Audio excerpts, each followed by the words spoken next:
I have a bit of a dilemma, and I'm looking for suggestions.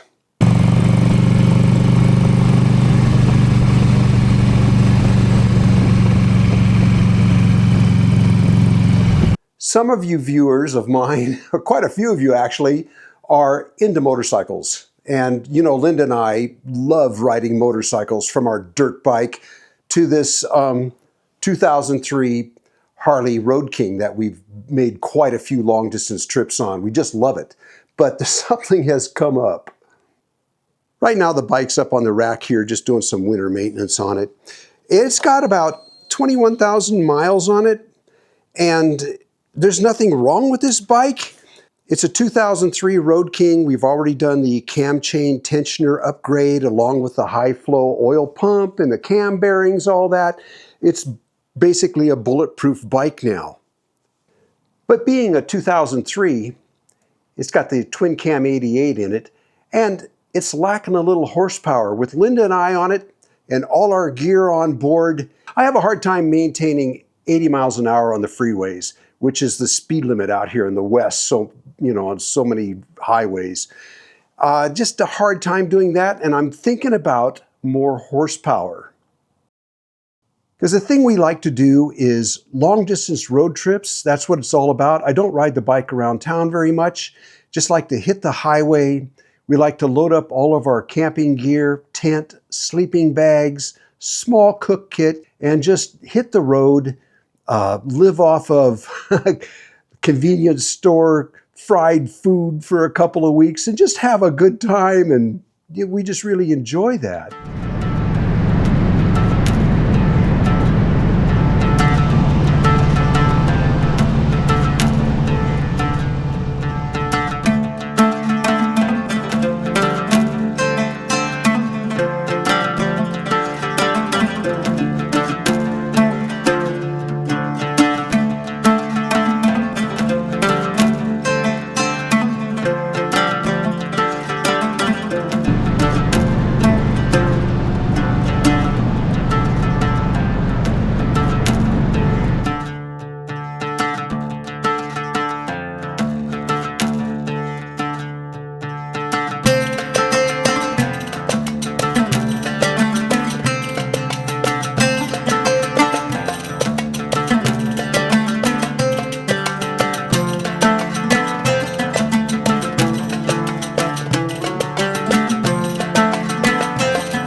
Now the fun part is getting all this and you back on the motorcycle.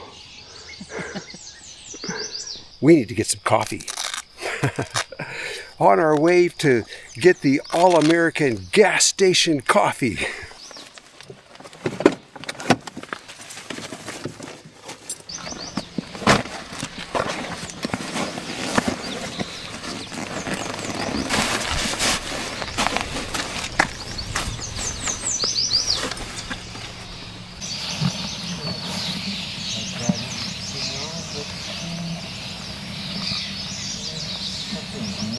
Now we're ready.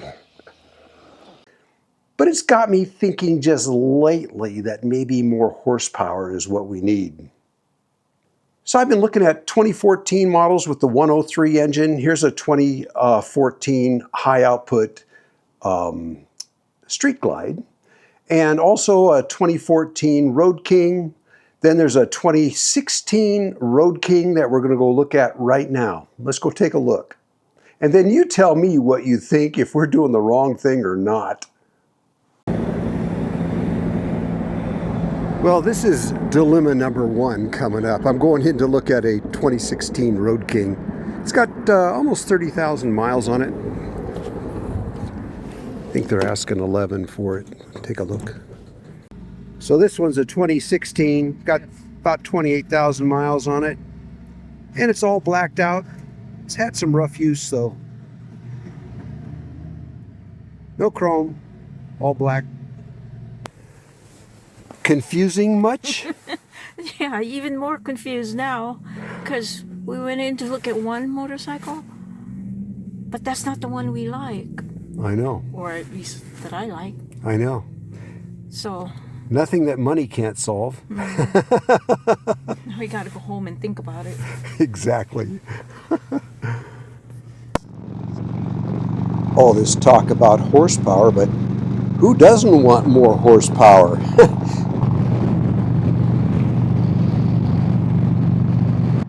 Well, it doesn't get much more beautiful than this. Unless the sun was shining, that would be good. Other times we just get out for the day, and in that case, any excuse is good to get out of the house. So, brand new gas station, brand new pump like I've never seen before, brand new store, their deli's not open yet, they don't even have water yet. But one thing was for sure, the Twinkies are fresh. You just know that because they just opened.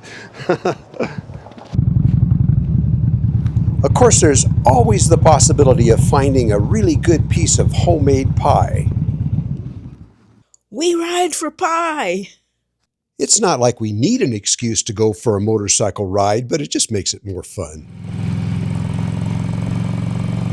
Sometimes, if Linda's got something to do, I'll go ride with my friend Nate, like this trip we took down to Butte, Montana to visit the gravesite of Evel Knievel. And we managed to stop for a really fine lunch at, I don't remember the name of the place, but it was one of those smokehouse places with barbecue ribs. It was good.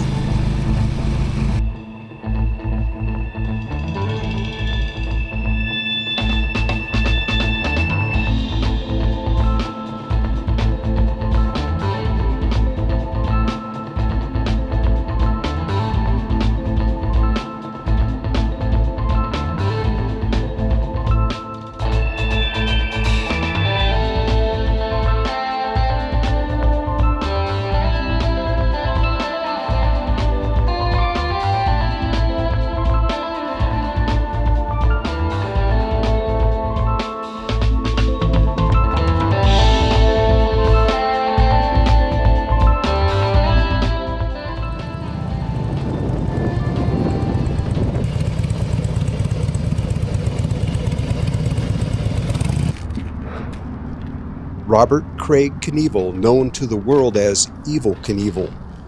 Now, Evel Knievel had many occupations and many careers during his lifetime. He started out as a copper miner. He formed a semi-pro ice hockey team. He was a successful insurance salesman before he became a motorcycle adventurer, which is what we all know him for. Evel Knievel. He's immortalized in the Washington Smithsonian Institution as America's legendary daredevil. Knievel was best known for a failed 1974 attempt to jump the Snake River Canyon on a rocket-powered cycle, and a spectacular crash at the Caesars Palace in Las Vegas. During his career, he suffered nearly 40 broken bones before he retired in 1980. Buried here next to Evel Knievel is his son, Robbie Knievel, known on the circuit as Captain Robbie Knievel. He did exactly what his father did on a lighter motorcycle, but he did manage to jump the fountain at Caesar's Palace, being the first to ever do so. He also jumped the Grand Canyon. He was really good at what he did. Now, both of these men died of other causes. Robbie died of pancreatic cancer at the age of 60, and Evel Knievel died of pulmonary problems at the age of 69. Well, that's just a brief glimpse at the many trips that we've taken over the last year on this old bike. I think it's done pretty well. Don't think I need to be in a hurry to replace it. You never know when a nicer, newer bike might just drop into my lap at the right price. But in the meantime, I think this one will do. Hey guys, thanks for watching the video. We'll see you around.